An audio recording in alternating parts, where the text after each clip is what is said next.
Bayangkan hidup di sebuah kota yang menjadi pusat ilmu pengetahuan dunia.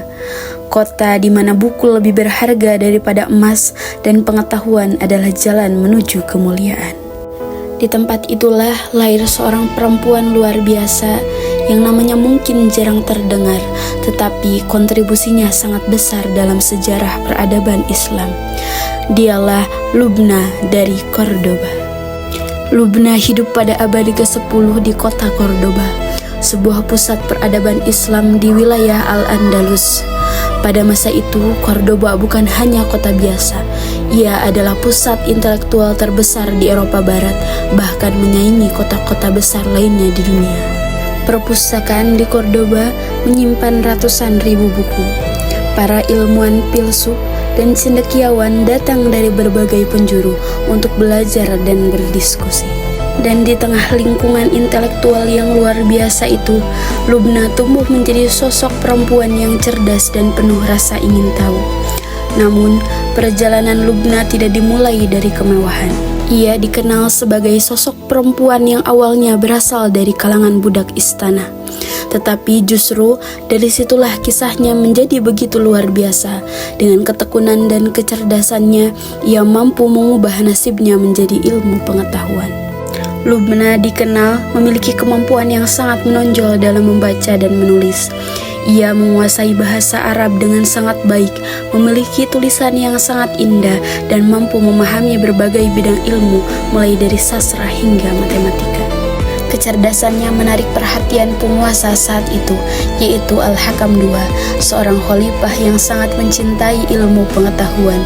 Di bawah kepemimpinan Al-Hakam II, perpustakaan kerajaan berkembang pesat dan menjadi salah satu yang terbesar di dunia. Lubna kemudian dipercaya untuk bekerja di istana, bukan sebagai pelayan biasa, tetapi sebagai sekretaris sekaligus pustakawan kerajaan. Tugasnya tidak sederhana. Ia bertanggung jawab dalam mengelola koleksi buku yang sangat besar, menyalin naskah, serta membantu dalam pengadaan buku dari berbagai wilayah. Bayangkan, pada masa itu, buku harus ditulis tangan satu persatu, dan Lubna adalah salah satu orang yang memiliki peran penting dalam proses tersebut. Ia tidak hanya menyalin, tetapi juga memahami isi buku yang ia kerjakan. Tidak berhenti di situ, Lubna juga dikenal sebagai seorang ilmuwan. Ia memiliki kemampuan dalam matematika, termasuk dalam perhitungan yang kompleks. Hal ini menunjukkan bahwa perempuan pada masa itu, meskipun sering dibatasi oleh norma sosial, tetapi mampu mencapai tingkat intelektual yang tinggi jika diberi kesempatan. Lubna menjadi bukti bahwa ilmu pengetahuan tidak mengenal batas gender.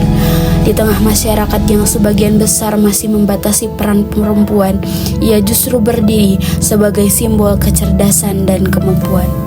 Lebih dari sekedar pustakawan, Lubna adalah bagian dari gerakan intelektual besar di Cordoba. Ia membantu menyebarkan ilmu pengetahuan, menjaga warisan literatur, dan memastikan bahwa pengetahuan dapat diwariskan kepada generasi berikutnya. Nama-nama besar mungkin lebih sering disebut, tetapi sosok seperti Lubna adalah pondasi yang membuat peradaban itu berdiri kokoh. Kisah Lubna juga mengajarkan bahwa kesempatan bisa datang dari mana saja. Dalam dunia modern, kita sering berbicara tentang kesetaraan dan akses pendidikan. Namun jauh sebelum itu, Lubna sudah membuktikan bahwa perempuan memiliki potensi yang sama untuk berkontribusi dalam ilmu pengetahuan. Ia bukan hanya tokoh sejarah, ia adalah inspirasi bahwa dengan ilmu, seorang bisa mengubah hidupnya, bahkan mengubah dunia di sekitarnya. Hari ini mungkin nama Lubna tidak sepopuler tokoh-tokoh besar lainnya, namun jejaknya tetap hidup dalam sejarah peradaban Islam, dalam setiap buku yang ia bantu jaga, dan dalam setiap ilmu yang diwariskan. Dari Cordoba, kita belajar satu hal penting, bahwa peradaban besar tidak hanya dibangun oleh raja dan pemimpin, tetapi juga oleh mereka yang bekerja dalam diam menulis, membaca, dan menjaga ilmu pengetahuan, dan Lubna adalah salah satunya.